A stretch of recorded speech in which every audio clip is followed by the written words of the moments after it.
Bem-vindo a mais um novo episódio do podcast, um podcast focado em empreendedorismo, gestão e negócios.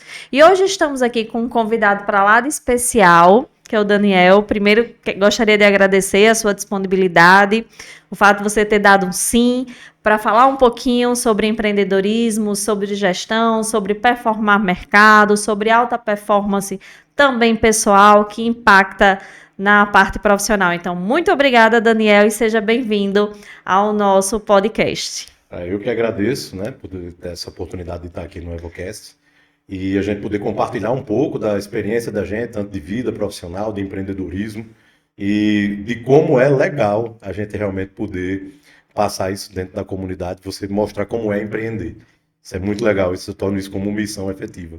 Legal, e nesse episódio do EvoCast a gente vai entender um pouquinho como é que foi criado esse modelo de negócio, que é inovador na região, né, a atuação que vocês desenvolvem no Nordeste, e vai ser muito proveitoso para entender, né, em que momento vocês pivotaram, né, em que momento vocês tiveram a sacada aí de melhorar, digamos assim, esse relacionamento com o cliente e trazer uma inovação para o mercado. Antes de falar de pivotar, inclusive, eu queria até depois que a gente falasse o que significa a expressão pivotar, porque muita gente ainda não entende o que significa.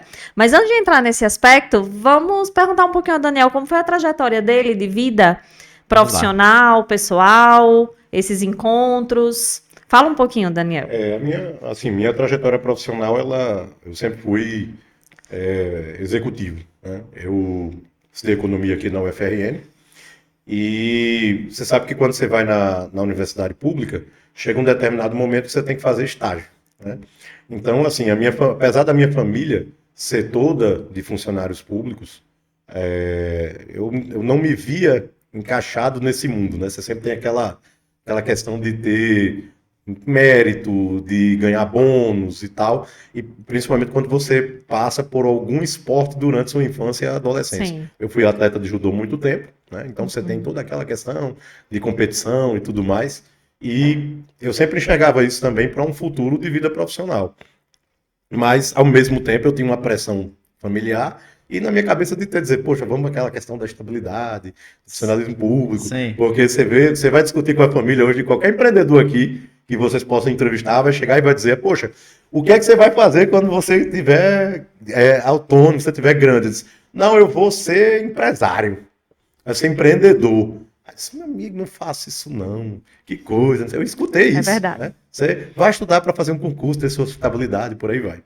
E eu, em um determinado ponto do curso, eu fui ser estagiário na Secretaria de Justiça aqui do Estado, na área da parte de unidade setorial de administração geral e econômica da Secretaria.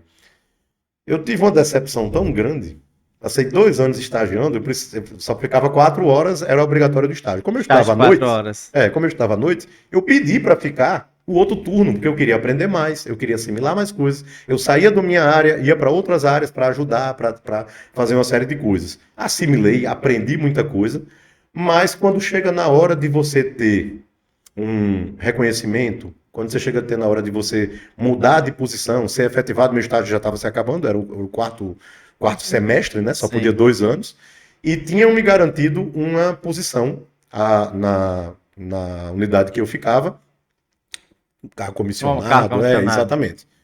E nada, não tem. Poxa, quando chegou um novo diretor do setor, eu era estagiário, tive que ensinar o cara tudo. Então imagine aí, você pegar um cara que é estagiário, ensinar para o cara que está assumindo a posição de liderança da operação.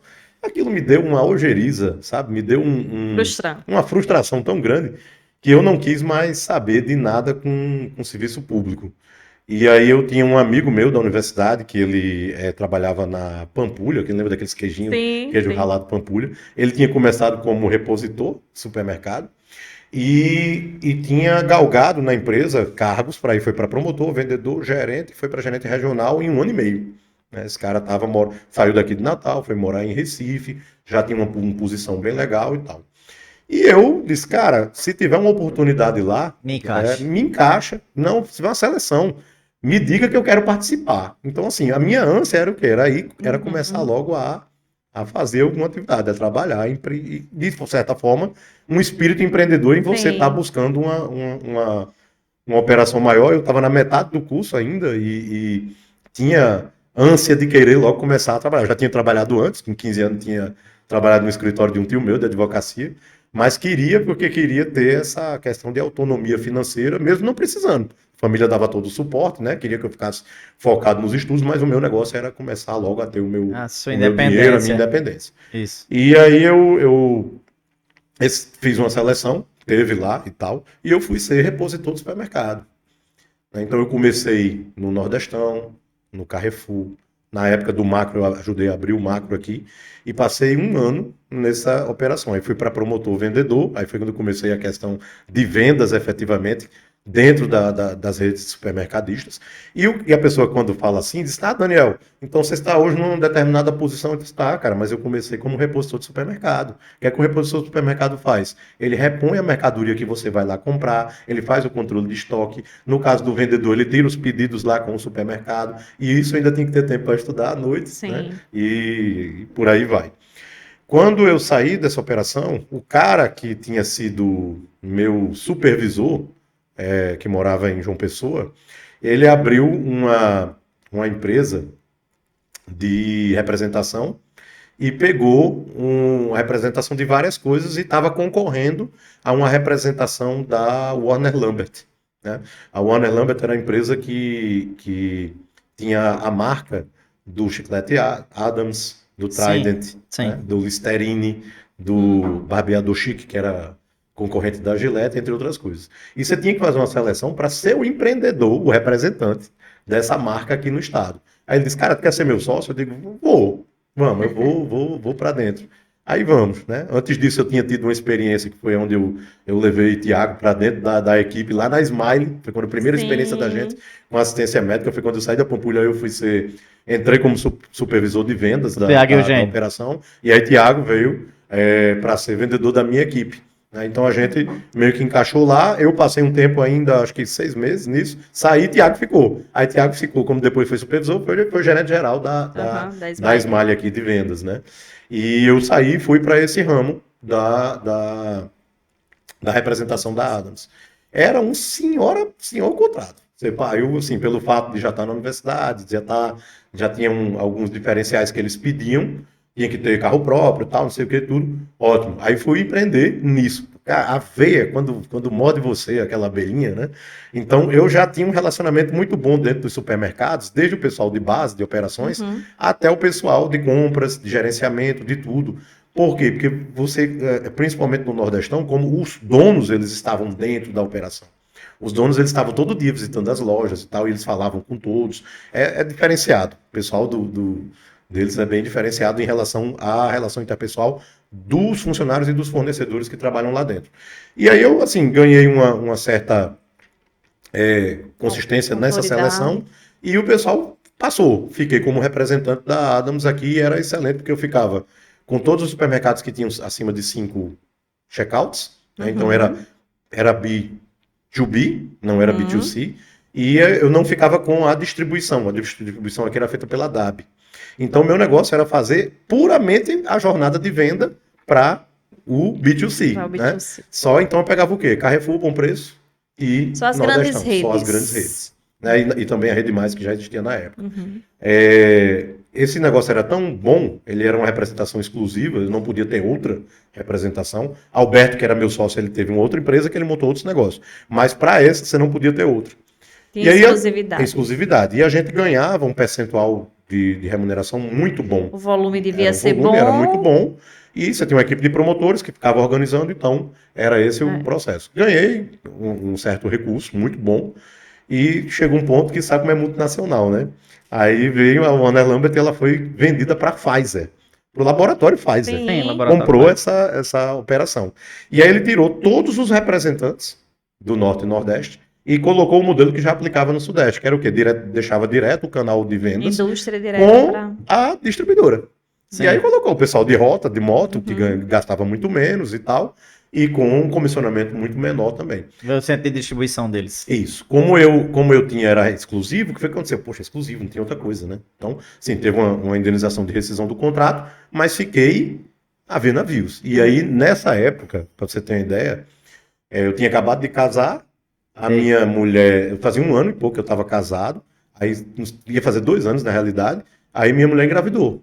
Eu disse, poxa, Botou a mão na cabeça. botei a mão na cabeça, com casado, né? A mulher grávida, eu disse, pô, tem que contar, tem que fazer. E naquela época você buscava trabalho ou representação, comecei a buscar outras coisas nesse sentido, você buscava no jornal, pô. Isso foi em 2002, né?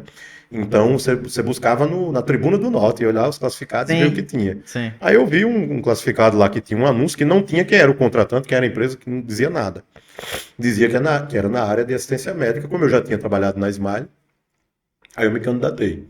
Era uma empresa baseada regionalmente em Recife e com matriz em São Paulo. Aí eu fui, era intermédica. Fiz a seleção lá, passei, entrei, aí entrei aqui como consultor, fui para gerente local, depois gerente do estado e depois tive que morar fora, né?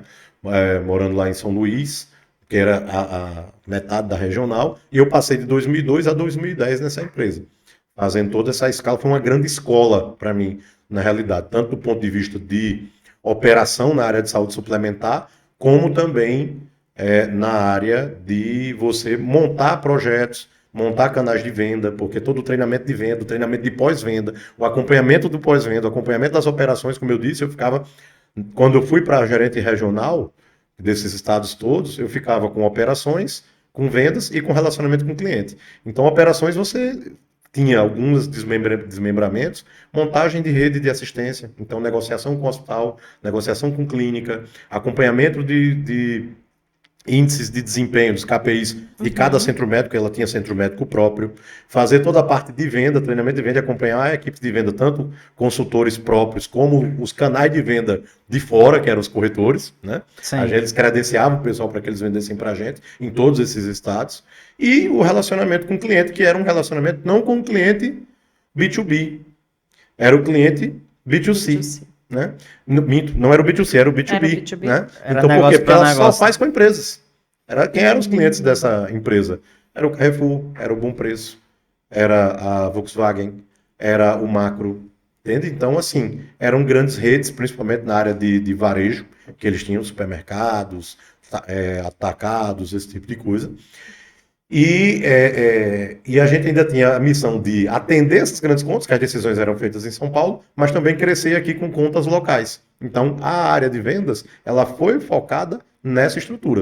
E aí tinha mais essa. Você não tinha o canal de venda para o varejinho para pagar as contas do dia a dia, vamos dizer assim, da empresa. Você tinha que tornar a empresa conhecida pelo fato dela atender só empresarial. E aí, nessa jornada, foi quando eu voltei a Natal, né? Coloquei como condicionante para ficar nela, voltei a morar em Natal em 2010, e eu recebi um convite da Unimed para ser superintendente aqui de mercado, e fui em fevereiro de 2010. Aí fui, aceitei, ficava ligado diretamente à presidência, e fiquei com a parte de marketing, vendas, relacionamento com o cliente, parte atuarial e uma parte do jurídico, para formatar um projeto de mercado onde pudesse fazer a empresa que estava crescer. Já era uma consultoria? Não, aí era ainda como executivo. Só que eu tinha que montar um projeto onde a empresa tivesse uma fase de crescimento grande, porque fazia 10 anos que ela não crescia. Fazia 10 anos que ela estava com o mesmo número de beneficiários. Isso já era em 2010. Isso já era em 2010. E aí a gente montou, abriu os canais de venda, que não tinha canais de venda de externos, né? Ela só tinha Inside Sales e um representante, a gente colocou isso para 12 representantes, fez investimento pesado em treinamento, qualificação, jornada do cliente e a questão de produtos que fossem adequados àquela realidade. Não existia produto para entidade, não existia produto específico para pequena e média empresa, que era a nossa realidade. A realidade aqui do Rio Grande do Norte, você tem 87% das empresas que têm até 5 funcionários. Micro e pequenas empresas. Micro e pequenas empresas. Então, como é que eu tenho uma empresa que era líder de mercado, muito tempo foi líder de mercado, tinha acabado de perder a liderança para a Amil.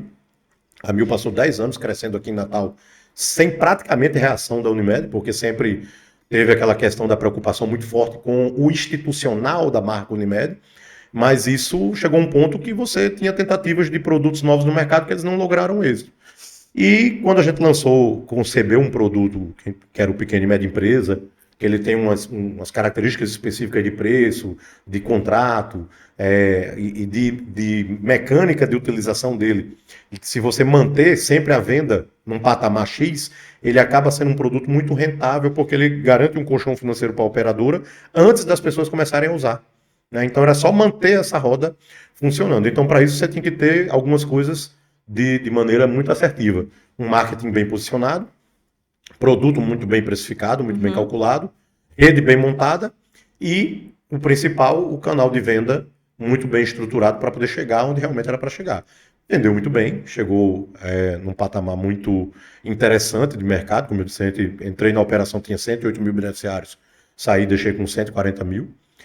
E fui ser diretor do Apvida, logo em seguida, saí em 2013 para 2014 da Unimed, numa mudança de diretoria, e fui para o Apvida para ser diretor corporativo Norte-Nordeste, aqui. Então toda a parte corporativa de grandes contas do Apvida no Norte-Nordeste ficava comigo. Então toda a parte de canais de venda, de grandes empresas, formatar tudo. No primeiro ano eu fui campeão nacional de venda, porque eu levei a conta da Conta Minas.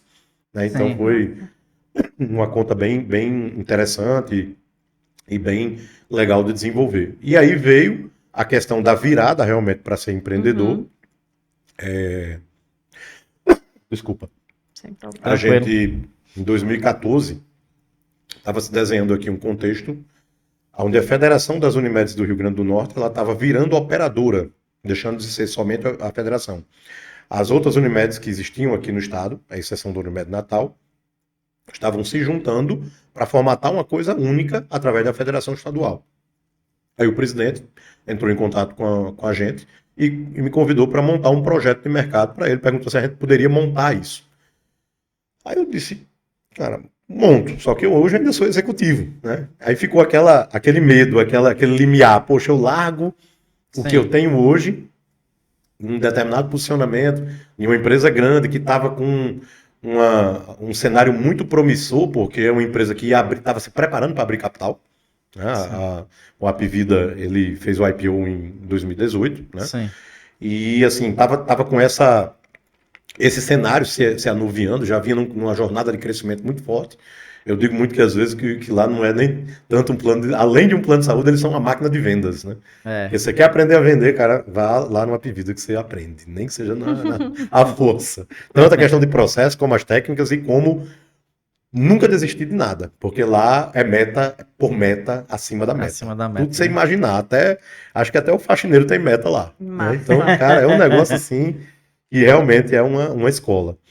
E quando foi em 2014, recebemos esse convite, eu cheguei lá para os meninos. Tiago estava na geradora na época. Sim. Né? E o Rodrigo estava em uma outra empresa, não me recordo qual, uma empresa de sistemas que ele trabalhou. E eu disse, cara, tem um negócio bom para nós três. Estou com uma oportunidade assim, assado. Eu imaginei montar um projeto de tal formato, que é um projeto onde eu digo, olha, vou montar uma consultoria em todas as áreas. Em resumo, a gente levou para fazer, enquanto empreendedor, aquilo que fazia como executivo. Toda a expertise de tantos anos, vendo essa jornada, desde que eu comecei nesse mercado de saúde suplementar, até se juntar com tantas outras pessoas, com tantas outras experiências, estudando tantos mercados diferentes, a gente chegar com aquela bagagem, eu cheguei para os meninos e disse, olha, tem esse modelo, assim, assado, vamos fazer com uma atividade paralela. E a gente fez, né? Iniciei dizendo, vamos fazer um projeto. Os três estavam como paralelo. Os três estavam como atividade paralela, porque a gente ainda estava se desvinculando da parte executiva, né? Sim. O Tiago ainda estava lá, acho que não é nem em geradora mais que ele estava, já era em outra empresa, mas que estava nessa área de locação de máquinas, né? E ele deu um suporte lá, eu inicialmente fiquei indo sozinho, né, para fazer a operação mesmo, colocando mais a cara do negócio. E a gente pegou a Aliança, que era uma empresa que o Tiago tinha aberto em 2003, eu acho, 2004, para ser uma corretora quando ele saiu da Smile. A gente pegou essa empresa e pivotou ela para virar uma empresa de consultoria para operadores de saúde suplementar. Aí, quando a gente mudou isso, como foi o formato do produto?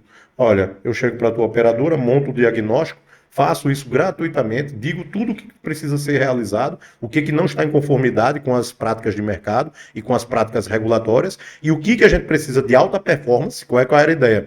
Ter alta performance em vendas, com novos produtos, gerando e atendendo novos mercados, mas ao mesmo tempo mantendo um nível de controle de custos pós o cliente entrar, porque você está lidando com vidas, com saúde de pessoas. Então é uma coisa meio que, por mais que você tenha um atuário que vai estudar e vai tentar prever o custo disso, você tem picos que, se você pegar para analisar a receita pela despesa assistencial de uma operadora, ele vai dar um eletrocardiograma, ele é o tempo todo assim. Né? O tempo todo oscilando. Sim. Então, para a gente controlar isso e dar resultado, eu disse, olha, doutor, o presidente, né? Doutor, eu só faço o contrato nesse formato. Eu vou lhe cobrar uma pequena mensalidade, mas era muito pequena mesmo, que era para manter os custos de operação, para enquanto a gente está montando a coisa, e aí entenda, de montar é o quê?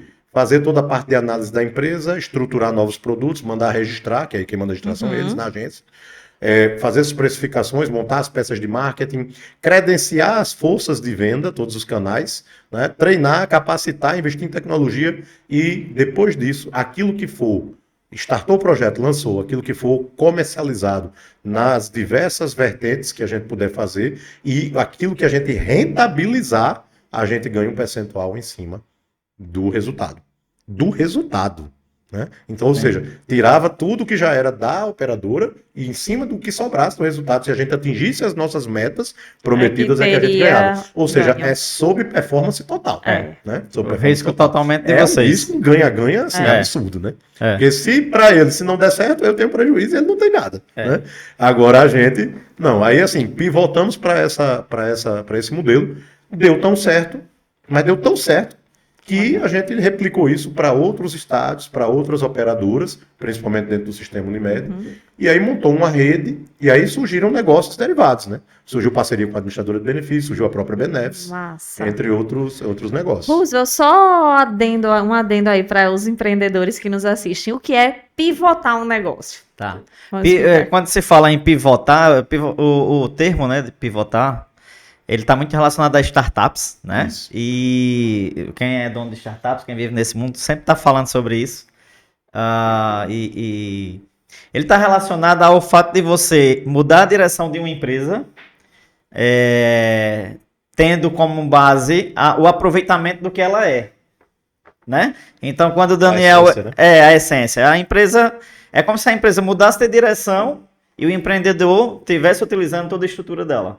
Né? Então, quando o Daniel falou aí que pivotou uma empresa que tinha sido constituída inicialmente para ser uma empresa de vendas, né? Isso. De planos de saúde, para uma de consultoria, no qual ele traz toda uma inovação de mercado, trazendo toda essa questão que ele acabou de falar aí, de pensar todo um modelo, de negócio. Existiu aí não sei se existe o termo pivotamento, mas... Pivotagem. Né? Teve aí a questão da pivotagem, perfeito. Porque aí houve uma mudança de direção. A empresa praticamente ela deixou de fazer o que ela fazia para fazer uma outra coisa. Para atender uma demanda retraída do mercado. Ou um campo, um mercado que ninguém tinha visto ainda e que eles, com a visão de negócio, conseguiu enxergar. Aquele negócio, né? Você olhar para uma coisa e enxergar aquilo que as pessoas estão vendo, mas não conseguem enxergar. E aí eu gostaria até de dar uma contribuição, porque Daniel falando aí, eu pegando alguns reflexos de algumas reuniões de clientes. Quando a gente faz as reuniões e a apresentação de resultados pela Certa, e a gente discute muito números. E o que é que eu ouço muitos de alguns segmentos empresariais? O mercado é assim, não tem como a gente inovar, não tem como a gente mudar, porque o mercado é regulamentado. Mas qual é o mercado que não é regulamentado? Olha, eu vou te falar uma coisa. São poucos os mercados que são tão regulamentados como o mercado de assistência médica privada. Né? Nós temos se você for analisar o histórico de como foi a concepção, a criação e a implantação do mercado de saúde suplementar ou complementar no Brasil, ele remonta ainda às Santas Casas no início do século XX. Né? Então ali, 1930, 1900 e pouco, quando você começou as grandes urbanizações em São Paulo, principalmente, você começou a ter a criação das Santas Casas, Fundação São Camilo, não sei o quê, porque você não tinha SUS, você não tinha nada disso. né? A medicina ainda era muito incipiente, e quando as pessoas começaram a deixar os centros rurais para ir para os centros urbanos, criou-se uma necessidade de você ter assistência médica para aqueles trabalhadores de fábricas, de locais administrativos, de o que fosse. E as pessoas começaram, as igrejas principalmente, começaram a criar essas fundações que eram filantrópicas. Sim. Só que também alguns médicos começaram a enxergar que existia um mercado naquilo. Quando você começou a enxergar que tinha um mercado naquilo, eles começaram a criar o quê? Hospitais, clínicas, e eles começaram a criar um modelo de convênio onde você pagava uma mensalidade, aquelas pessoas que poderiam, e você assinava um contrato onde ele dizia o que queria cobrir. Né? Então, quando você vai ver os principais planos de saúde, começaram nessa época. A Mil é da década de 60, né? A Intermédica, que eu falei aqui, que hoje é uma coisa só, a Apvida e Intermédica, ela é de 1968. O Sistema Unimed é da década de 50. Os próprios médicos enxergaram, começou em Santos, né? A Unimed Santos começou isso. Um grupo de médicos enxergou que tinha essa possibilidade, se juntaram, montaram uma cooperativa e eles mesmos se autoatendiam para gerar mercado de trabalho para o médico e também para as clínicas e por aí vai. O mercado de saúde ele foi até 1998 nesse formato. Valia o que estava no contrato, não existia regulação, não existia nada. Chegou a ter milhares de empresas de saúde suplementar, desde pequenininhas. Como você tinha aqui, no próprio Rio Grande do Norte, nós tínhamos 7 Unimeds aqui, 7. Você tinha Unimed aqui, pequena, com 2 mil beneficiários. Porque a operação se sustentava. Ela era uma operação onde você dizia o que ia cobrir, não tinha uma legislação específica dizendo. Era muito semelhante ao que é os Estados Unidos. Os Estados Unidos você vale o que está no contrato. Você compra um contrato e aquilo que está lá, o combo do que você pediu para cobrir, ou que eles já oferecem, é o que vai ser coberto. Aqui, quando chegou no governo de Fernando Henrique, no segundo governo dele, né? Não, primeiro ainda, 96, começou o projeto de lei. O ministro da Saúde era Zé Serra. Sim, aí implementaram isso, votaram essa legislação no Congresso e ela foi implementada no dia 6 de junho de 1998 e começou a ter vigência no dia 2 de janeiro de 99 por causa do princípio dos 6 meses para começar a vigir uma lei. Então é tanto que você escuta aí falar, quem tem os planos novos, quem tem os planos antigos, porque os planos antigos não têm a cobertura da lei, tem que ser adaptado. Né? Então eles não cobrem muita coisa, mas são bem baratinhos. Né? Os planos novos, foi o que começou a fazer. Ela instituiu um sarrafo, uma legislação, Lei 9.656 de 98, onde ela diz um rol mínimo que deve ser coberto pelas empresas. Então ela jogou uma regulação que diz, você tem que cobrir. Antigamente você tinha limite para consulta, você tinha limite, você pode ter 30 dias de internação por ano, não consecutivos. Você pode ter tantos exames, você não tinha cobertura para câncer, você não tinha cobertura para um monte de coisa. Desde a legislação, ela já começou com mais de 3 mil itens sendo cobertos, e aí você tinha o principal, consultas, exames, cirurgias, internações, serviço de apoio diagnóstico e terapia, sem nenhum tipo de limite de tempo ou de quantidade. Então, assim, daí você já imagina que o custo médico, ele fez isso, né? Se ele fez isso, o que é que as operadoras fizeram? Subiram os preços. E ela definiu um monte de faixa etária. Você tem uma ideia? A agência, ela regula até os preços em cada faixa de idade que deve estar. Quando eu faço a concepção, a gente faz a consultoria, e eu vou montar um produto que faça atendimento ambulatorial, hospitalar, ou seja, ele está direito à internação, e dá direito a parto, é o plano completinho. Mas quando eu vou montar esse produto e digo, eu tenho uma faixa de preço que vai de tanto a tanto em 10 faixas etárias que estão na regulação. Se eu comercializar, ou se eu fizer fora do parâmetro que está registrado lá, eu sou multado. Exato. Se eu simplesmente chegar e vender mais barato para o consumidor do que está lá registrado, eu sou multado. Isso. Então, assim... Eu ia dizer isso agora. Até a questão de preço, ela é tabelado. Ela tem então, ela regulou os reajustes para quando o plano é pessoa física, ela deixa livre negociação para quando o contrato é pessoa jurídica com pessoa jurídica. Tanto que você praticamente não acha mais planos pessoa física para fazer aquisição. É um mercado muito regulado. É um mercado extremamente regulado. E além de ser extremamente regulado, ele é muito caro. É um mercado que vai movimentar agora em 2023, quando a gente fechar as contas do ano, mais de 1 trilhão. Uhum. Mas... como eu lhe disse, o resultado do ano passado, cada R$1.000 faturado, 1 centavo de resultado. Agora no pós-pandemia, né? O cenário não é muito animador, então você tem que ser muito criativo para propor soluções de mercado onde consiga atender os aspectos regulatórios e, ao mesmo tempo, consiga dar um resultado sobre performance. Então imagine aí trazer uma inovação malabarismo que a gente tem que fazer com esse mercado. Não é porque o mercado é altamente regulado que não vai existir inovações. Isso. Né? Nem oportunidades de agregar novas parcerias, novas demandas. O mercado ele é muito dinâmico. Hoje mesmo eu estava conversando com a líder de setor sobre uma determinada demanda, e eu disse a ela, né? Eu estava justamente explicando esse contexto. Olha, a gente só pode ter uma certeza no mundo empresarial, que mudanças elas são constantes. Sempre vão existir. Então, nem sempre o que a gente planeja é o que de fato a gente executa, porque o cenário empresarial muda muito. Muda. Né? E a gente tem que sair adequando às novas tendências, ao novo cenário, ao novo porte, o problema às novas necessidades. É que muitas vezes o empreendedor ele não faz o exercício de tentar enxergar as possibilidades de melhoria, né, ou de inovações dentro da empresa, ou para a empresa dele, né? Ele pensar fora da caixinha. Às vezes ele esquece olhar para dentro, né? Por exemplo, o Daniel falou que começou lá no serviço público e depois ele viu que aquilo não dava, ele foi para vendas, depois ele foi empreendeu. Então, se a gente for utilizar o termo da pivotagem, ele pivotou várias vezes enquanto pessoa física. Isso. Né? Ele tinha um objetivo que era ser independente financeiramente. Começou ali no serviço público, viu que não era dele, foi para outra área, enfim. O que muitos empresários, os mais tradicionais, acabam pecando é que criam uma empresa para ser isso, então a empresa... Não pivotam. 30 anos, 40 anos atrás, o mercado tinha um outro formato, era mais lucrativo, então ele não consegue hoje ver uma mudança de trajetória para a empresa dele, mas muito por conta dessa de não querer mudar a direção da empresa também, sabe? Então há, digamos assim, espaço para que todos os negócios eles possam mudar de direção. Por exemplo, o João Kepler, né, quando ele fala lá sobre pivotar, ele diz que se a pessoa for vender pão, não necessariamente ele precisa criar uma padaria. Ele pode criar um app, fazer parceria com várias padarias e vender o pão. Inclusive, pelo sistema. Deixa eu falar aqui. É o que aconteceu com o iFood, é o que aconteceu com um monte de empresas, né? Deixa eu falar aqui de um cliente nosso, Gabriel. Gabriel é um jovem empreendedor, tem 20 anos de idade e trabalhava na empresa do pai, mas o desejo dele era empreender.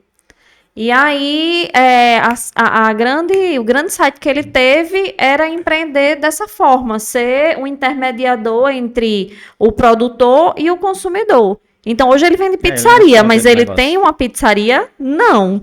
O que é que ele fez? Parcerias com pizzarias de bairro, e aí ele é craque em venda com tráfego pago, então ele vende a pizza onde não é ele quem faz diretamente, são terceiros.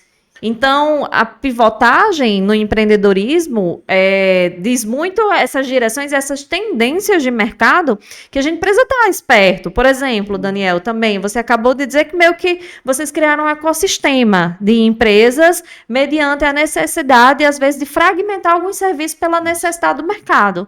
Fala um pouquinho sobre esse processo de fragmentar. Foi uma observação que Tiago enxergou isso de uma maneira bem peculiar, porque eu sempre fui muito atento a essa questão efetiva da consultoria no processo antes de chegar para o cliente. Então, quando chegava lá, a gente observava que o mercado de saúde suplementar ele era igual em qualquer lugar no varejo. Né? Se eu pegar São Paulo, Brasília, Salvador, Natal, só vai mudar a proporção. Mas o modelo de comercialização que você tem no canal de venda lá na ponta do varejo é o mesmo. Você vai ter pessoas jurídicas que são constituídas, onde eu vou ser um empreendedor, eu me credencio com uma operadora ou uma seguradora. Não necessariamente precisa ter a SUSEP, né? Só quando é seguradora que você vai se credenciar. Mas operadoras de plano de saúde não precisa. É uma falha do mercado. Já que ele é tão regulado, ele na venda, ele também devia exigir uma maior qualificação e certificação do operador do canal de venda. E aí o cara monta lá uma concessionária, né, como a gente chama, a corretora, e ele se credencia com a operadora A, essa operadora dá um determinado nível de remuneração para ele e ele tem que bancar o tráfego, ele tem que gerar a lead, ele tem que bancar a infraestrutura, ele tem a responsabilidade jurídica se algum processo sair errado com a operadora, não do ponto de vista assistencial, mas do ponto de vista da venda, da captação do cliente, já que ele é credenciado para isso. E aí ele tem todo esse custo operacional, tudo isso, o próprio custo de oportunidade em ser empreendedor naquele ramo, para ele trazer pessoas que comercializam para ele, que são autônomos, a grande maioria que vende bem não quer ser CLT. Não querem. Não querem. Querem continuar nesse modelinho que já tem décadas, já tem 20 anos que é o mesmo modelo. A questão das ferramentas que são utilizadas mudaram, ficaram mais tecnológicas, mas o processo da venda é o mesmo. Então, o pessoal traz a produção, que a gente chama de produção é o quê? Quantos contratos foram feitos, quantas pessoas estão entrando, estão pagando, ele tem um determinado nível de remuneração do concessionário, e esse concessionário muitas vezes passa 80% de todo o ganho para o profissional que captou o cliente, que trouxe o cliente. Só que muitas vezes ele traz esse cliente, ele nem organiza o contrato, ele falta documento, falta preenchimento, sempre dá alguma pendência, e o back-office do concessionário é quem muitas vezes alinha o processo e ajeita para colocar para dentro, para não perder a venda e nem o prazo. Porque quando você perde o prazo de uma venda dessa, aí o cara pode ter uma emergência e não ter a cobertura. E aí já viu o processo judicial, já viu a confusão que pode dar. A gente vê que é uma coisa de serviço, que é muito papel, muito juridiquês, mas ali a gente está lidando com vidas, né? Então, é uma coisa que você compra, é diferente de seguro de carro, que você compra esperando não usar. Plano de saúde eu também não gostaria de usar para o alto custo. Mas para prevenção, para o estilo de vida, para tudo isso, você tem que ter a utilização dele quando você puder. Você vê, as mulheres fazem preventivo 6 meses, no máximo de ano em ano. O homem está começando a aprender a se cuidar mais de um tempo para cá. E aí o que é que você vê? Você vê que a gente não enxergava nenhuma concessionária com um modelo de venda diferenciado. E a gente não queria entrar nisso, mas Tiago atentou e disse, poxa, tem uma oportunidade aqui para a gente, apesar de a gente ter o contrato de consultoria com o Sistema Unimed aqui estadual, desculpa, nós conversamos lá com a diretoria e disse, nós estamos tentando montar uma outra unidade de negócio, onde vai ter outras operadoras, mas não tem nada a ver com a consultoria. Vai ser um negócio à parte. Consultoria exclusiva de vocês. Vai ser um negócio à parte que vai inclusive ajudar na venda do próprio projeto nosso. Aí a gente disse, cara, nenhum dos três tem tempo, porque a gente estava mergulhado nessa operação da consultoria, nenhum dos três tem tempo para tocar. Nós trouxemos um cara de fora, que era da área de supermercados, era da área de varejo de supermercados, que na realidade vendia para os supermercados. Treinou, capacitou e montamos um modelo diferenciado em 2 aspectos. Né? A gente inverteu a curva. Nós contratamos pessoas que não eram do ramo, para serem os operadores, os vendedores. Montamos uma área onde não fosse um concessionário, mas simplesmente uma sala. Começamos com uma sala pequena inicialmente. Um supervisor, que foi esse cara que a gente trouxe de fora do mercado, com 2 pessoas contratadas em CLT, e pelo fato de serem contratadas em CLT, a comissão não precisava ser 80%. A gente inverteu. Ficava a maior parte do resultado da remuneração para a empresa. E aí a gente começou a investir forte em tecnologia, tentamos comprar alguns CRMs, alguns modelos de sistemas, não foi se adaptando ao que Tiago e Rodrigo tinham desenhado. Eu entrei muito mais na parte de expansão do projeto posteriormente. E a gente começou isso em 2016, né? 2016. Em 2017, quando a gente foi fazer o monitoramento, estava dando um resultado muito interessante. E aí Tiago teve a ideia de franquear, de virar uma franquia a Benefice. Porque a gente inverteu o modelo do mercado. Ficava uma remuneração muito maior para o empresário, né? Porque o cara no modelo tradicional, ele tem que ter um volume gigantesco de negócio, né? Para poder gerar resultado para ele. Consegue ganhar bem? Consegue. Mas era um volume gigantesco. Muito problema com fraude. Tinha que ter uma auditoria consistente o tempo todo, e de vez em quando dava problema com operadoras por causa desse tipo de coisa. A gente abriu com 11 operadoras inicialmente, com mais administradoras de benefício e por aí vai. Quando foi em 2018, terminou-se o processo de jogar para a franquia. Em 2019 lançou lá no Fórum de Negócio. Né? Foi. Quando 2018? Foi aqui no Arena. 2018 terminou o processo de franquia e lançamos em 2019. Foi o antes da pandemia, eu lembro. E aí, Até Thiago subiu no palco, a gente fez um evento dentro do evento, e eu fiquei responsável pela parte de expansão das franquias. Então, aquisição de franquias, loja, expansão de franqueados, treinamento, essas coisas, a gente fazia, e eu fazia toda a parte de capacitação. Aí a gente montou uma estratégia de capacitação e de tecnologia. O sistema começou a ser desenvolvido naquela época, próprio. Então, todo o sistema hoje da Beneficence é um sistema nativo, próprio nosso, que é muito melhor, inclusive, do que muitas plataformas aí que são comercializadas. Isso, do que são comercializadas. E o diferencial nosso, a gente não somos a concessionária que mais vende, mas somos a que temos valores diferenciados e a que tem um processo de venda muito diferente. Eu não vou repetir aqui, que tanto o Rodrigo como o Thiago já falaram como é. Né? Mas a gente acabou, quando lançou, a gente estava lá com 43 operadoras, vendia daqui para o Brasil inteiro.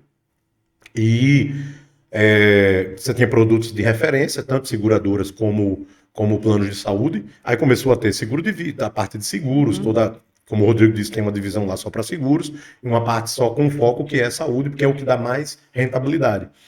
E esse processo deu tão certo que a gente ficava lá no Tirol Way. Né? A gente tinha 3 salas lá no Tirol Way, no 18º andar, que era onde funcionava a Aliança. A gente montou para lá para ser a Aliança. Aí montamos uma unidade da Beneficence vizinho, a gente alugou uma sala vizinha, as 3 salas da gente, montamos uma sala lá como uma loja conceito. E aí começou a vender as lojas, ficou um em Mossoró, um em João Pessoa, um em Campina Grande, e aqui em Natal tinham acho que 3 lojas, né? Então era um modelo bem interessante. Aí veio a pandemia, começou a retrair os negócios, porque você não tinha mais tanta oportunidade, e a questão da loja, a gente ainda tem ela comercializada, implantada e acompanhada, mas o Rodrigo teve uma sacada de fazer o franqueado individual, que é aquela que o cara tem um custo muito menor, a gente tem um dispêndio de energia muito menor para fazer a capacitação, treinamento, acompanhamento, e aí viu-se a necessidade de a gente sair do lugar que a gente estava, que era... a gente não havia necessidade de vitrine, era o foco muito mais forte no digital, e fomos para o atual prédio da gente ali, onde a gente reformou geral, né? E montamos aquela estrutura lá onde você tem toda uma área embaixo para... É tipo um coworking, mas é exclusivo de nossos franqueados. Tem um auditório lá para 50 pessoas, você tem a parte em cima que funciona a parte de consultoria da Aliança, nossa. Tem a parte lá do Summer Sales que o Thiago está tocando agora, e tem a parte mais de estrutura e de inteligência de mercado da própria Beneficence. Então, assim, virou um grande complexo, e hoje nós somos um grande hub de benefícios. Não só o que nos diferencia do mercado, não só na parte de tecnologia e capacitação, também nos diferenciamos pelo modelo de ser franquia, né? Nós temos a franquia, que é um estrutura de vendas, é um modelo muito próprio, e a questão de você trabalhar com esses arcos de segmentação do ecossistema que a gente tem, que é o quê?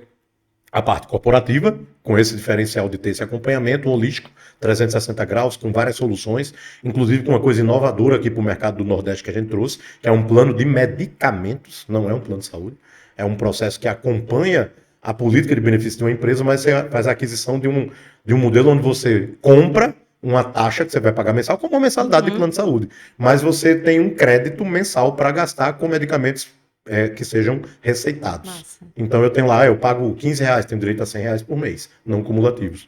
Então isso o funcionário muitas vezes ganha um salário mínimo, se o médico passa para ele lá 150 de remédio, ele vai comprometer 10% da renda dele. Então quando você tem esse benefício pela empresa, que é o preço de um plano odontológico, né? R$15, você tem aquele crédito, o médico passa, aí gastei R$100, tinha 150 de crédito, ainda fica com 50 dentro do mês e ele não gastou nada. Não é aquele desconto que dá na farmácia, você além daquele desconto, você paga ele com um voucher, que você vai no E é credenciado em todas as farmácias ou tem Eu tenho 2 fornecedores hoje, eu tenho a E-Farma, que são as grandes redes são credenciadas, Drogazil, E-Farma, Extra Farma, Pague Menos, e tenho a Omni Saúde, que essa eu achei fantástica a sacada que eles fizeram, que é todo o processo é a mesma coisa, só que quando você vai pagar, ele transforma tudo num Pix e paga lá. Em qualquer rede. Entendeu? Então, assim, é um negócio que você... Quando eu chego com isso na divisão corporativa da gente, mostrando isso para as grandes empresas, os caras olham e dizem, cara, isso pode ser um senhor benefício para a gente aqui. Pode. Certeza. E deve ser. Né? Porque você, às vezes, está deixando seu funcionário sem ter o tratamento que ele pode ter, porque o cara não tem o recurso para comprar o remédio. Entendeu? Daniel,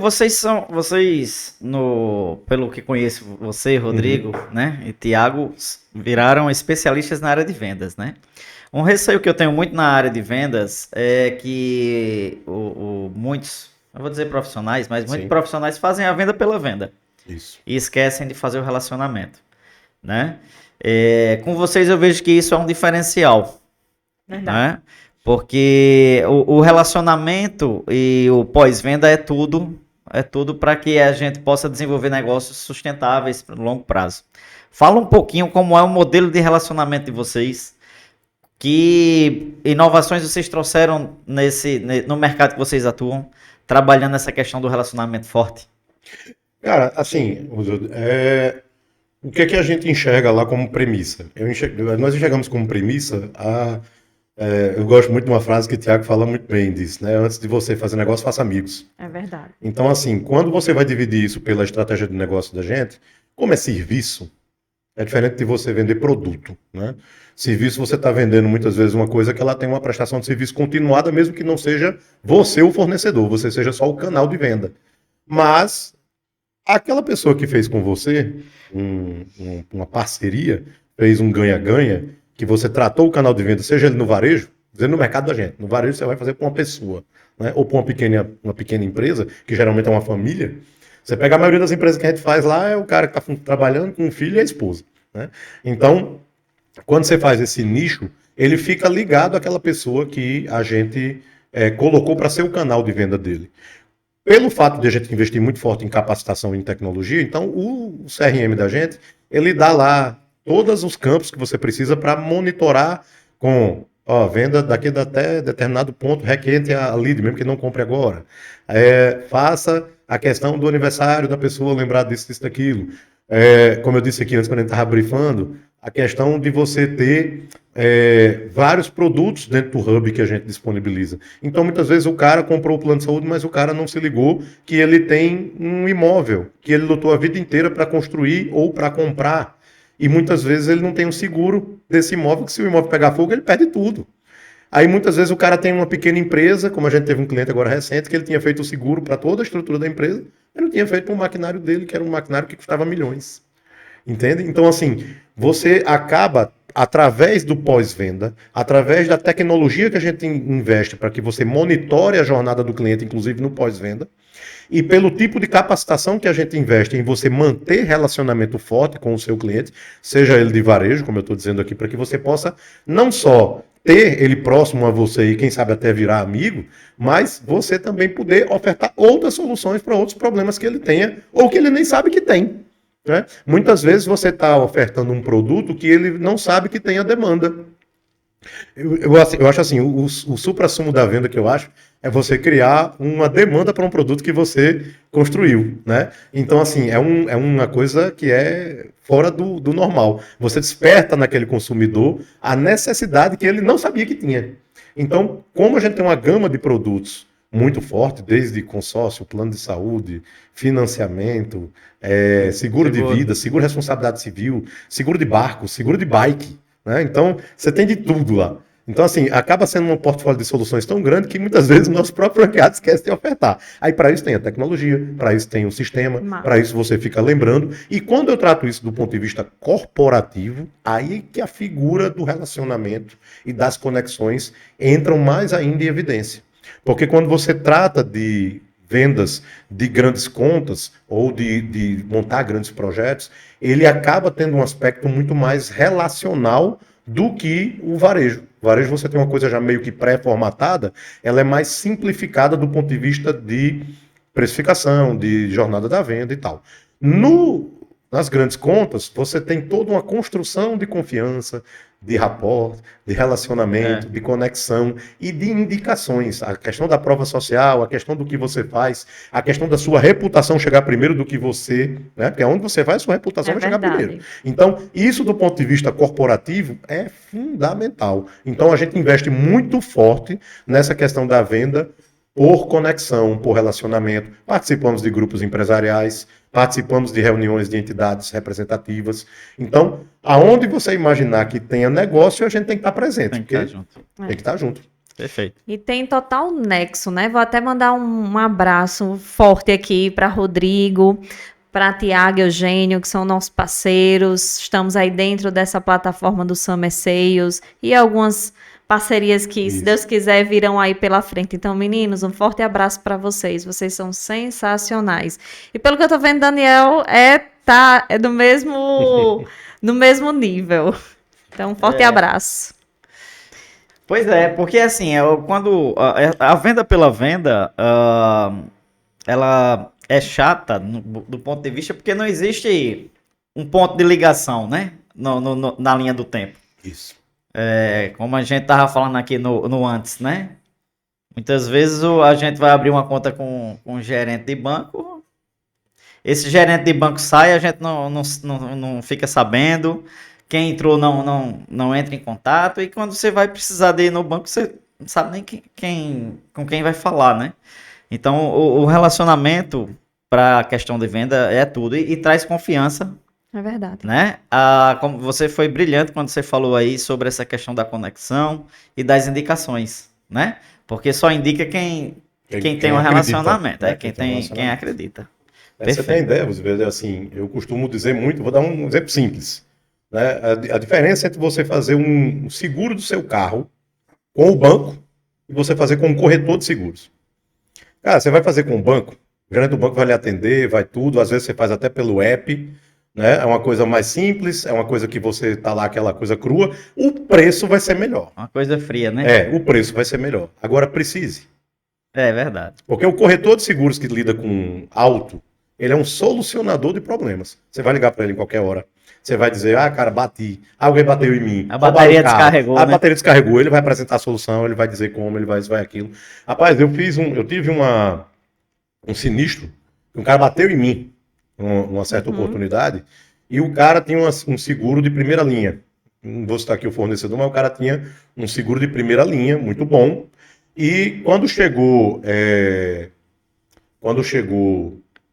a perícia, antes de chegar a perícia, aquilo tudo, cara, veio um carro da seguradora para ver se o cara estava bem, porque era um senhor, veio lá, fez todo o acompanhamento com ele, aí a filha dele já tinha chegado lá, como a perícia estava lá, a filha dele estava lá, ele estava se sentindo muito bem, o pessoal optou por levar ele já no carro da seguradora para o hospital, para fazer um check-up.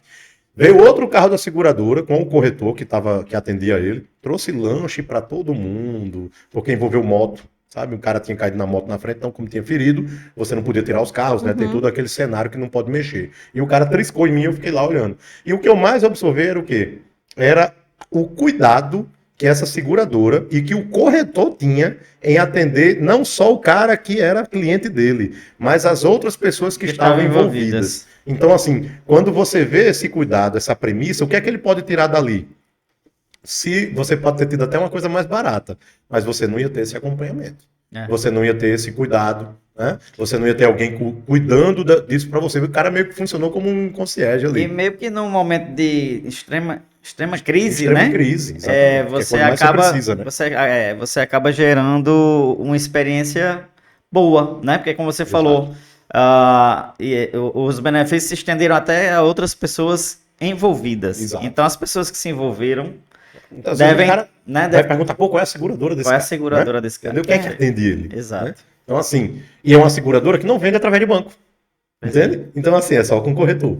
Então, são serviços, são conexões, são coisas. Eu vejo gente pagar mais caro em determinada rede de supermercados porque o cara tem um atendimento mais humanizado, o cara tem mais diversidade, o cara tem mais coisa, mesmo sendo uma coisa gigantesca. Mas você tem ali um primor maior.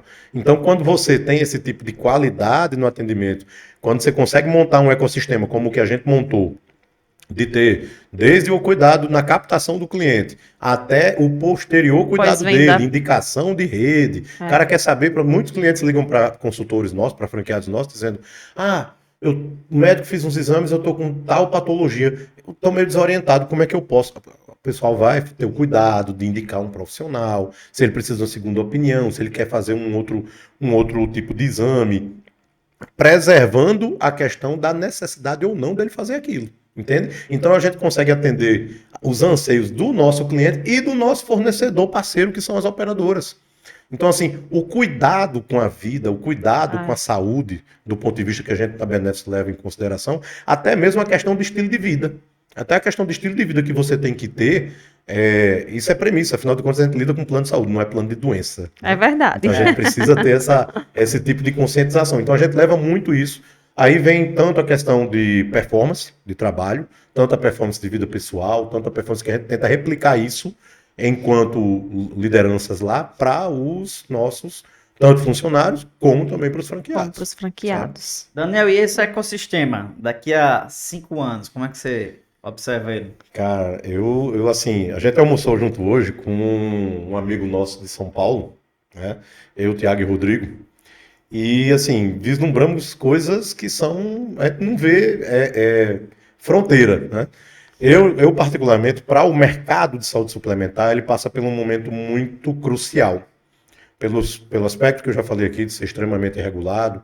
Vocês têm uma ideia de alguns números. A gente tem um paradoxo, que nunca teve tanta gente com assistência médica no Brasil como existe hoje, mas você também nunca teve um custo tão elevado como está agora e não teve tantos poucos fornecedores como existe agora. A quantidade de empresas é cada vez menor, existe uma concentração de mercado muito grande, as maiores aqui fazendo aquisição das menores, e algumas indo para a intervenção da agência. A agência ela monitora isso, mantém uma intervenção e elas literalmente quebram, né? E aí aqueles beneficiários são absorvidos por outro plano ou seguro de saúde daquela região. Quando ocorre isso, é terrível para o mercado. Porque você tem toda uma bagunça, vem gente que era acostumado com outro padrão, vem para um plano que não era o dela, com o mesmo padrão de rede. Ele pode até ter o mesmo padrão de segmentação, que é o quê? Se o plano ele é ambulatorial, está lá com obstetrícia, dá parto, dá tudo, mas às vezes não é a mesma rede. Né? Você pega aí um plano que tem uma rede credenciada e vai para um plano que tem uma rede fechada, é diferente. Então, mas é aquele fornecedor que tem naquela região. E o aspecto regulatório ele está tão forte e é tão exacerbado, que vocês terem uma ideia, de cada R$10 investido em saúde no Brasil, tanto público como privado, R$6 é da iniciativa privada, ou seja, dos planos, e R$4 é da iniciativa pública. Só que a gente só atende 1/4 da população. Né? Então, ou seja, os outros 3/4, o investimento é muito menor e a gente tem um custo de assistência muito maior para poder bancar o que está no rol. Se a regulação fosse menos pesada, fosse mais leve, nós conseguiríamos atender mais gente com um custo mais adequado e com mais fornecedores. Então, assim, eu enxergo do ponto de vista para o setor, vão ter novidades, né, do ponto de vista de você criar novos modelos para poder se adaptar ao que aquilo que a gente está discutindo. As demandas do mercado. O mercado muda. Então, o mercado vai estar mudando e as empresas vão ter que mudar. E, inclusive, o aspecto regulatório vai ter que mudar. Porque, se não mudar, vai ficar um limbo no mercado, até onde a parte de vendas vai sofrer um bocado.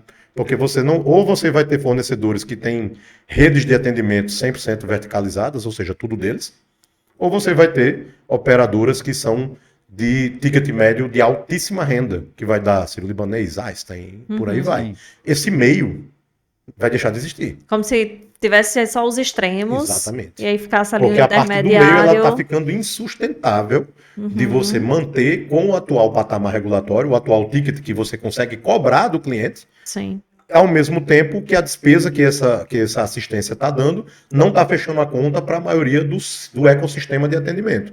E isso inclui a parte de quem faz a comercialização. Por quê? Porque tem que se tratar a comercialização de uma forma que dê sustentabilidade já para as empresas de início. E é como eu disse aqui, a gente não vende copo, não vende celular, nós vendemos uma expectativa de atendimento que baseada num risco em cima de terceiros, né? Então é complexo. É tão complexo que sabe onde é que as operadoras mais investem hoje? Medicina do estilo de vida. Medicina preventiva. Você cada vez investir mais nisso. Porque se não investe, você vai ter muito mais custo, consequentemente você vai ter mais sinistro, mais gasto, vai adoecer mais e por aí vai. E nós estamos passando por um fenômeno que é muito interessante. O Brasil está envelhecendo muito rápido. Né? Vocês têm uma ideia da quantidade de pessoas acima de 59 anos nos planos de saúde, de 2010 a 2022, cresceu 594%. Então, é um número que é onde justamente você começa a ter as patologias. Então, você tem lá um aumento da expectativa de vida, seja porque a pessoa se cuida, que é o menor, ou você tem porque tem a parte curativa mesmo, de doença, de tratamento, o avanço de medicamento, o avanço da medicina. E a medicina, ela é um dos poucos ramos da inteligência humana que quanto mais ela avança no início, mais cara ela é. Entende? Então, assim, para você começar a diluir isso, chega um novo procedimento, chega um novo exame. Ele é caríssimo, depois aquele vai diluindo aí. Vai diluindo. E isso impacta nos custos dos fornecedores. É isso. Verdade. Ou seja, daqui a 5 anos, novas pivotagens virão. Novas pivotagens vão ter que vir. Se o mercado, a gente vai ter que se adaptar muito bem ao mercado. Agora, senão fica fora, né? De ouro. Eu vejo assim, da parte de vendas, cara, é cada vez mais você focar em novas concepções, em novos produtos, em novas formas de ganhar receita. Entende? Novas formas de ganhar receita, porque é isso que vai vir pra gente. E o que é que tá vindo? Que aí você tem que ver a questão da adaptação do empreendedor. Tem muita concessionária, muito corretor, que está acostumado com determinado padrão de remuneração somente na quantidade do que ele vende. E cada vez mais as operadoras estão filtrando os beneficiários que a gente leva baseado em critérios qualitativos. Eles têm uns determinados níveis de critério e você vai ganhar mais atendendo esses critérios do que necessariamente sendo o que vende mais. Pelo resultado. Assim, pelo resultado. Tem muita gente que não está sabendo se adaptar a isso. Isso vai ser uma vertente muito forte. Uma peneira. Cada vez mais isso vai ser vertente. Isso não é no longo prazo, não. É coisa de 6 meses para 1 ano. Entendeu? Já vai ter assim um formato. Aqui mesmo, as operadoras líderes de mercado já estão trabalhando até na concepção do produto delas, que vai ter que ser só de tal formato, a pessoa vai ter que atender determinados KPIs, se atender isso, aí tem um bônus, tem uma remuneração tal, começando a modificar a cultura do mercado. Porque se você não começa a modificar, acaba que sai. E aí o que acontece? Eu estou vendo um monte de colega nosso, os caras reclamam, falam, querem investir mais no modelo antigo e não se adaptam ao modelo novo. Então, assim, vai acabar depurando o mercado. Muito comum. Né? Isso mesmo, viu? É comum em todo o mercado. É verdade. Comum em todo o mercado. E assim, independente do cenário econômico, político, a régua é para todo mundo. Isso. Então não tem ninguém mais favorável e menos favorável. O que vai ter a forma de você enxergar as oportunidades. Você vai enxergar a oportunidade ou vai ficar no problema? E aí essa forma de enxergar vai dizer muito o que você vai ser daqui a 5 anos. Aí vem muito daquilo que vocês disseram, né? Tem muita gente que olha e não vê.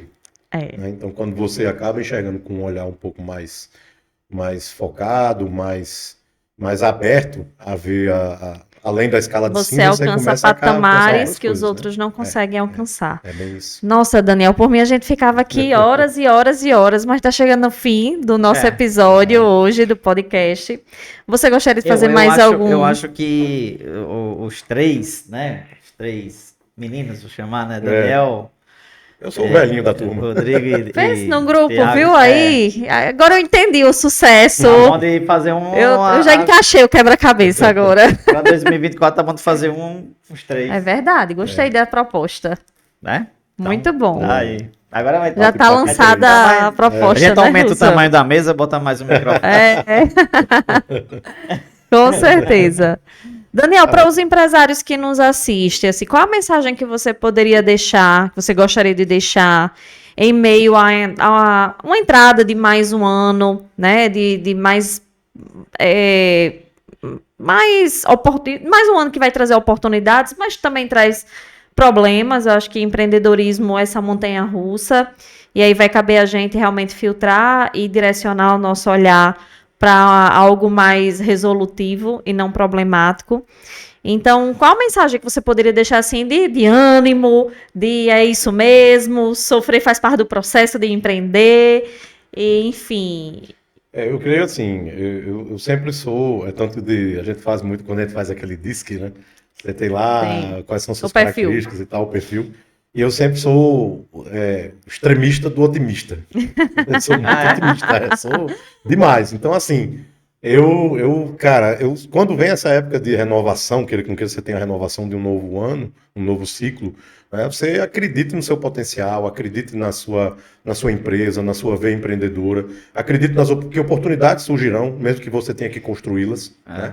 Então, quando você constrói, enxerga onde ninguém vê. E se o cavalo passar selado, meu amigo, mesmo que você esteja sem calça, sente. Você tá bem.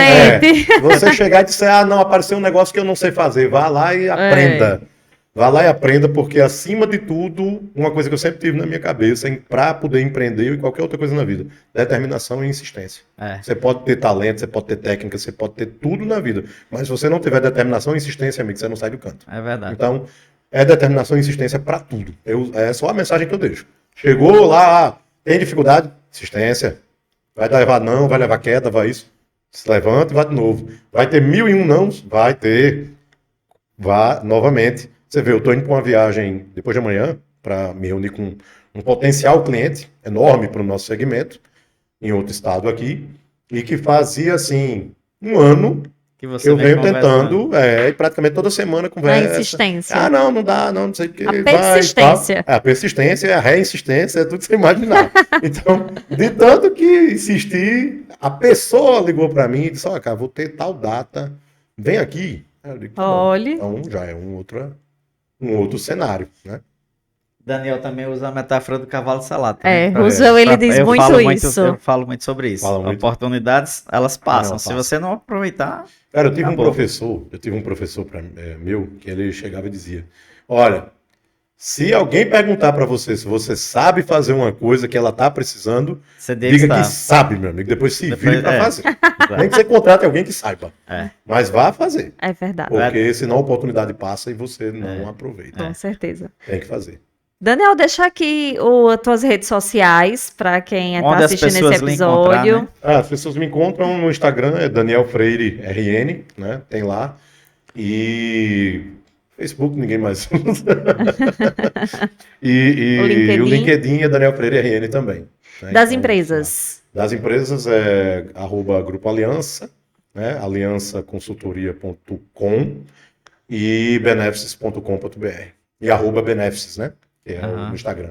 Instagram, perfeito. Isso. Gente, então finalizamos aqui mais um podcast focado aqui em vários termos, pivotagens que vocês aprenderam, insights, né? Falando um pouco de empreendedorismo, de história inovação, e sempre focando em inovação e superação. Então, fica aqui a mensagem desse episódio de hoje, não é isso, Roosevelt? É isso aí, agradecer a Daniel mais uma vez, um prazer. Espero que você venha outras vezes para a gente continuar o papo. Né? Muito bom. Foi muito bacana. Eu que agradeço aí a oportunidade e quando quiser, só chamar que a gente vem aqui tomar um café. Show de bola. É isso aí, gente. Então ficamos por aqui e até a próxima. Até mais.